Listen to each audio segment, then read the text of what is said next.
लोकसभा चुनाव 2024 की तैयारियों को लेकर लगातार कांग्रेस, सपा, बसपा और साथ ही साथ भारतीय जनता पार्टी सभी बड़ी राष्ट्रीय पार्टी लगातार इसी कोशिश में है कि इस चुनाव में किसी न किसी तरीके से अपनी सरकार बनाई जाए। 8 से 9 महीने का वक्त बचा है। हर बीतते दिन के साथ इस बात को लेकर चिंता बढ़ती जा रही है कि आखिर कौन सी पार्टी कितनी सीटें जीतेंगी, क्योंकि सभी के पास बराबर समय है। हर किसी के पास एक दिन में 24 घंटा है। उतने ही समय बीजेपी के पास भी जितना कांग्रेस के पास है तैयारियों को लेकर।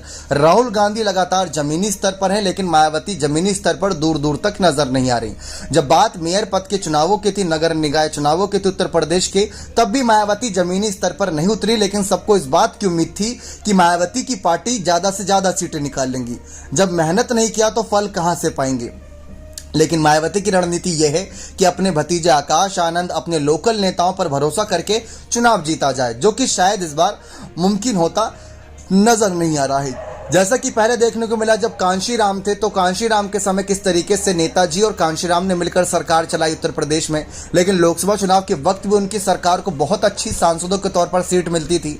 और उसके बाद देखने को मिला मायावती आई, तो मायावती ने जमीनी स्तर पर पूरी तरीके से धरना प्रदर्शन आंदोलन करना बंद कर दिया सरकार के खिलाफ। और आज के समय मायावती के सुर बीजेपी के साथ मिलते नजर आ रहे हैं। इसकी वजह से सपा, कांग्रेस मायावती को बीजेपी की बी पार्टी बता रही है। लेकिन वहीं दूसरी तरफ अब बात करें कुछ फैक्ट की, तो फैक्ट इस बात की ओर इशारा कर रहा है कि इस बार के लोकसभा चुनाव में अगर किसी को सबसे बड़ा फायदा 2014-2019 के मुकाबले होगा तो वो होगी कांग्रेस पार्टी, जिनको सबसे ज्यादा फायदा होगा, क्योंकि राहुल की भारत जोड़ो यात्रा, राहुल का जिस तरीके से संसद में गरजना था पीएम मोदी के खिलाफ, उन्होंने मोदी अडानी के रिश्ते को लेकर सवाल खड़ा कर दिया, अपनी सांसदी तक गवा दी, सरकारी आवास जिसमें 10-12 साल से लंबे वक्त से रह रहे थे वो तक उन्होंने खाली कर दिया। तो जो बलिदान दिया है वो जाया तो नहीं जाएगा, लेकिन कितना सफल होगा ये तो आने वाला वक्त ही बताएगा।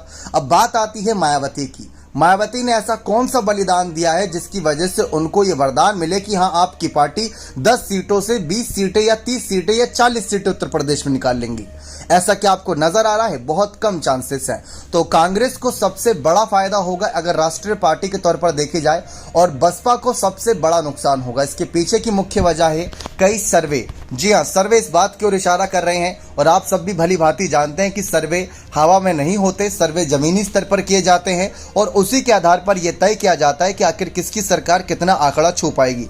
अब राजस्थान या फिर छत्तीसगढ़ या मध्य प्रदेश की तरफ देखा जाए, जहां कांग्रेस की सरकार 2018 में बनी थी, राजस्थान और छत्तीसगढ़ में तो अब भी है, मध्य प्रदेश में चांसेस है कि बन सकती है। अगर वहां पर भी सांसदों की गिनती देखी जाए तो सांसदों की गिनती वहां पर कांग्रेस की ना के बराबर है। मध्य प्रदेश में 1 सांसद है और राजस्थान में भी 1 सांसद है। तो कुल मिलाकर करीब इन 3 राज्यों की 65 सीटों पर अगर देखी जाए तो पूरी तरीके से बुरा हाल है कांग्रेस पार्टी का। तो सबसे पहले कांग्रेस पार्टी की फोकस रहेगी कि इन राज्यों में ज्यादा से ज्यादा सीटें निकाले जाएं, और देखा जाए इन्हीं राज्यों में बसपा का भी जनाधार है। 6 से 8%, 10% वोट परसेंटेज इनके पास भी आते हैं। बात आती है उत्तर प्रदेश की। 80 लोकसभा सीटों को लेकर दावा किया जा रहा है कि इस बार किसके पास कितनी सीटें जा सकती हैं। तो सबसे पहले आपको यह आंकड़ा बताते हैं, फिर उसके बाद बाकी की जानकारी आप सबके सामने रखते हैं। सर्वे का आंकड़ा सभी के लिए चौंकाने वाला था। कहा जा रहा है कि उत्तर प्रदेश में कराए गए ताजा ओपिनियन पोल के मुताबिक भारतीय जनता पार्टी को इस बार 2024 के चुनाव में करीब 80 में से 68 से 72 सीटें मिल सकती हैं। तो वहीं 2019 में उनको करीब 62 सीटें मिली थी, और जो गठबंधन एनडीए का था उसमें टोटल 64 सीटें हो गई थी। तो 68 से 72 अकेले बीजेपी निकाल सकती है योगी आदित्यनाथ के दम पर, यह दावा किया जा रहा है। 68 से 72, वो भी 80 में से। अब 72 भी आ जाती है तो बसपा ने तो पिछली बार अकेले 10 जीती थी और सपा ने जीती थी 5।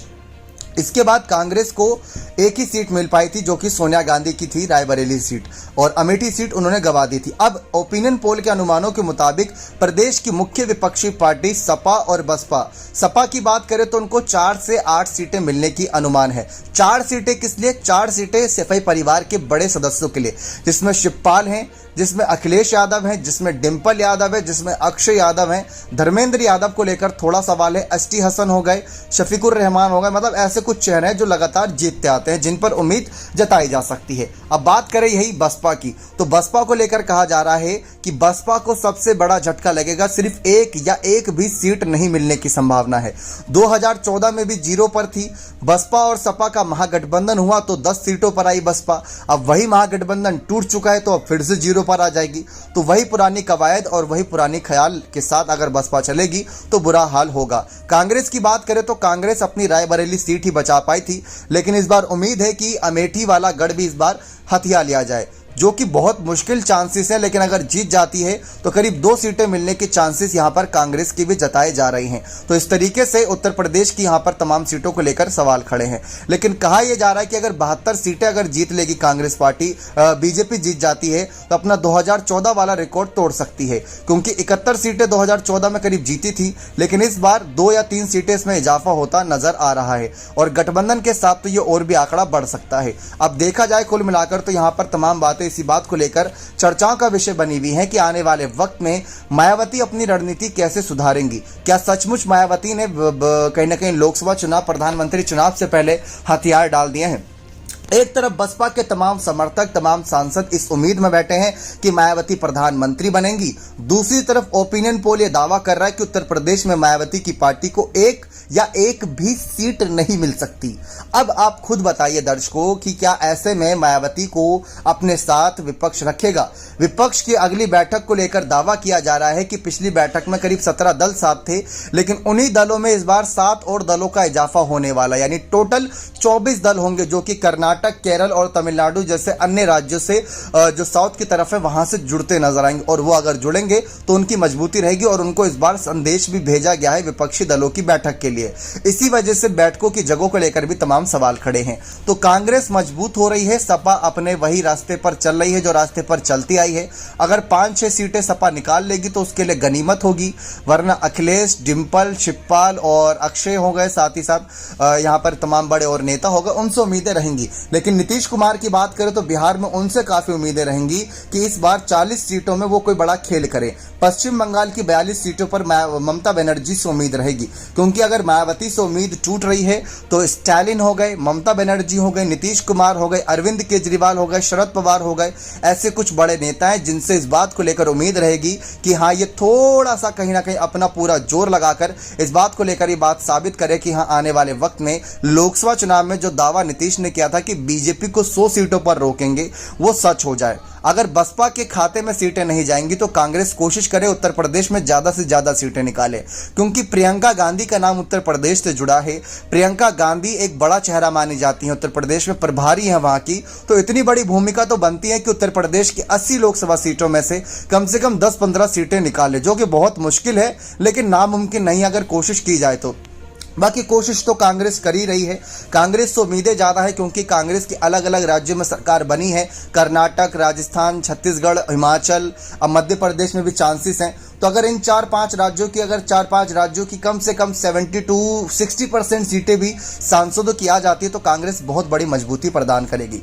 बाकी आप अपनी राय इस मसले पर जोर रखें कि क्या मायावती को अपनी रणनीति बदलनी चाहिए, क्या दिल्ली की सत्ता से बाहर निकलकर जमीनी स्तर पर उतरना चाहिए या नहीं। अपनी राय कमेंट सेक्शन में जोर रखेगा। बहुत बहुत धन्यवाद।